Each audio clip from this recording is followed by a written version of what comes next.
Barksdale Air Force Base in Louisiana also participated in Global Guardian. Instead of returning directly to Washington, D.C., President Bush flew from Booker Elementary to both Barksdale and Offutt Air Force Base before returning to the White House. Another war game, Northern Vigilance, moved fighter jets from unknown locations to bases in Canada and Alaska to monitor a fleet of Russian MiGs. 3 F-16s from Andrews Air Force Base, located just 15 miles from the Pentagon, were flown 180 nautical miles away for a training mission in North Carolina, leaving them unable to defend the nation's capital. Langley Air Force Base, which is 130 miles from the Pentagon, would not launch fighter jets until 9:24 a.m., a half hour after the North Tower is struck and 10 minutes before the Pentagon. Although Major Kevin Nisipany at NEADS ordered them to fly towards the capital, they are instead sent out to the Atlantic Ocean. When the Pentagon is hit at 9:37, they are 150 miles away, further than when they had started. To top it all off, the National Reconnaissance Office in Virginia, which monitors and controls the nation's satellites, began a drill at 8:45, conducted by a team from the CIA, in which a plane crashes into their headquarters. There are a number of other war games that have yet to be fully disclosed.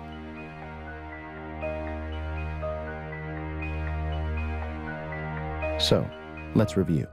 On the morning of 9/11, the United States military is conducting war games in which fighter jets are flown out of the country, planes are crashed into buildings, and hijacked planes go in and out of radar, leaving military controllers confused regarding whether the events were real or an exercise. What a coincidence. Okay, and we're trying to locate any information as far as the location where he is currently, a mode 3. Do you have any information whatsoever? I do not. Hold on one second.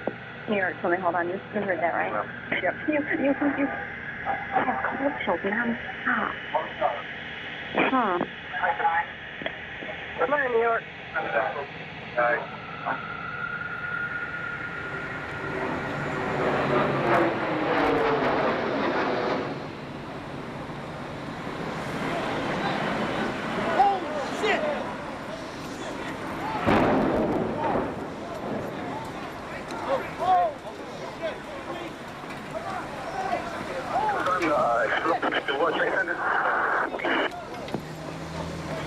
Responding 1063, World Trade Center.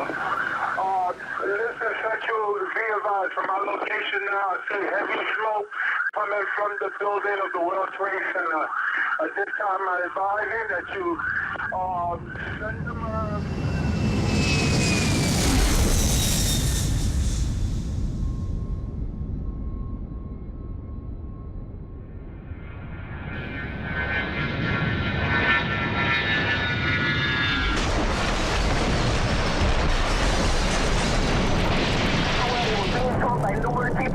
Second airplane went in on the other side of the World Trade Center, plane number 2. Information headed towards Washington. Okay, let me tell you this. We were looking, we're also lost American 77. Okay, 77. Where was he proposed to head, sir? Excuse me? Where was he proposed to head, sir? Okay, he was going to LA also. He was also going to LA. Now, From where, sir? I think he was from Boston also. Now, to LA. now let me tell you this story.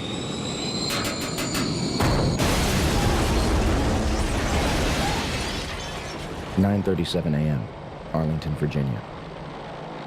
American Airlines Flight 77 crashes into the Pentagon, killing 125 people and injuring hundreds more. Pentagon authorities deny that the building had anti-aircraft defenses. The FBI arrives within minutes, and the site is declared a federal crime scene, becoming their exclusive responsibility. The Pentagon initially denies that their cameras captured the crash. However, in March 2002, 5 images are released to the press, though the Department of Defense does not take responsibility for their release. For years, those 5 frames were the only public footage of the Pentagon attack. That changes in October 2004, when Scott Bingham files a Freedom of Information Act requesting videotapes that captured the impact of Flight 77. Special Agent McGuire of the FBI located a CD-ROM that contains copies of 2 recordings made by security cameras, released on March 16, 2006.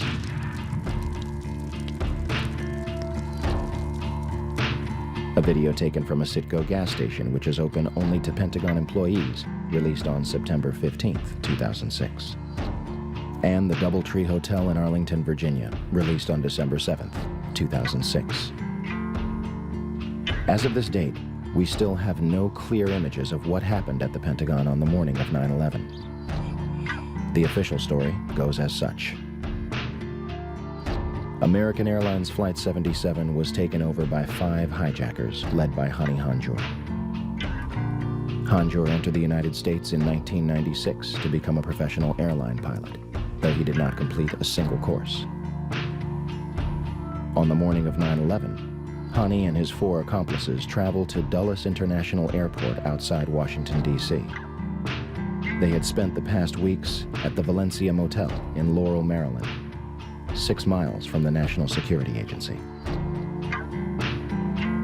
All 5 set off metal detectors and are subjected to additional screening, yet all of them proceed to board American Airlines Flight 77, which is described by the Washington Post as unusually light on passengers. Out of 188 seats, 64 would be filled. In fact, all 4 planes involved in 9/11 would be at approximately 30% capacity. The hijackers will board alongside Barbara Olson, the wife of Solicitor General Ted Olson, and a number of employees from Boeing, Raytheon, the Department of Defense, Lockheed Martin, American Airlines, the Navy, Army, and other government agencies. The hijackers would have only moments to subdue both pilots, remove them from the cockpit, and retain control of the plane. Flight 77 is allegedly taken over without incident at 8:51. No mayday, no evasive maneuver, no sign of struggle. All commercial pilots are trained to send a 4-digit code, 7500, in the event of a hijacking. We are told that none of the 4 pilots on 9/11 did so. The plane soon after begins turning off course. Flight 77's transponder shuts off, and it disappears completely from radar. Flight 77 allegedly flies completely undetected back to Washington from the Kentucky-Ohio border, reappearing on radar screens at 9:32.